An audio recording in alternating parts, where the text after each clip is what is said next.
সম্পূর্ণ বিনামূল্যে ৫০ জন গরিব দুস্থ ও অসহায় রোগীর চোখের ছানি ও নেত্রনালীর অপারেশন করা হয়েছে Bashundhara eye hospital and research ইনস্টিটিউটে। বৃহস্পতিবার বসুন্ধরা আবাসিক এলাকার সাবরিনা সোবহান রোডে অবস্থিত Bashundhara eye hospital and research institute, vision care foundation এবং মঈনুদ্দিন মুক্তারউদ্দিন ওয়েলফেয়ার সোসাইটির যৌথ উদ্যোগে দিনব্যাপী ফ্রি অপারেশন অনুষ্ঠিত হয়। বিস্তারিত জানাচ্ছেন প্রমা চৌধুরী। কিশোরগঞ্জের আব্দুল কাদের চোখে ছানি পড়েছে জানতে পারেন ৩ বছর আগে। টাকার অভাবে এতদিন চিকিৎসা করাতে পারেননি। তবে বসুন্ধরা আই হাসপাতাল অ্যান্ড রিসার্চ ইনস্টিটিউটের অবদানে বিনামূল্যে ছানি অপারেশন করিয়েছেন তিনি। বসুন্ধরা হসপিটালে রুসিল্লা আইসি বিনামূল্যে, টাকা কোনো পয়সা ভরি খরচ লাগে নাই, এমনি করিয়ে দিয়ে দিয়েছি। প্রতি মাসে জেলাভিত্তিক আই ক্যাম্প করে বিভিন্ন জেলা থেকে এমন ৫০ জন করে রোগীদের বিনামূল্যে চিকিৎসা দিয়ে সহায়তা করছে Bashundhara eye hospital and research institute.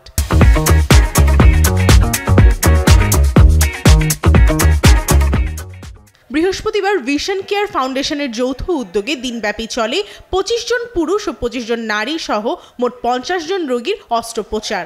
আমরা এটা যদি অপারেশন করতাম টাকা দিয়ে করলে ৩৫ হাজার টাকা লাগতো, কিন্তু ওই বসুন্ধরা আই হসপিটালের আন্ডারে আমরা করাতে আমাদের ১ টাকা লাগে না। নামায় আমরা টিয়া চাইছি, আমরা সাহায্য করছি, এরা আমরা দেখে নিতেছে, খাওয়াইতেছে। সন্তুষ্ট মানে আলহামদুলিল্লাহ, অনেক শুকরিয়া।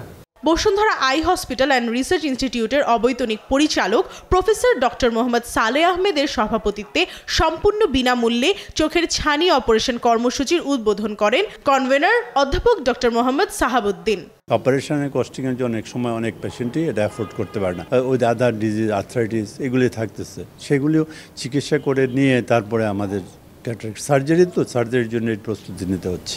আমরা আমাদের খরচে নিয়ে আসছি এবং আমরা আজকে অপারেশন করে কালকে আবার আমাদের খরচে তাদেরকে আমরা গাড়ি পাঠিয়ে দিব, তাদেরকে পৌঁছে দিব আর কি। এর আগেও দুস্থদের সেবায় সারা দেশে এমন ক্যাম্পের মাধ্যমে প্রায় ৩,০০০-এরও বেশি রোগীর বিনামূল্যে অপারেশন করা হয়েছে। প্রমা চৌধুরী, নিউজ 24, ঢাকা।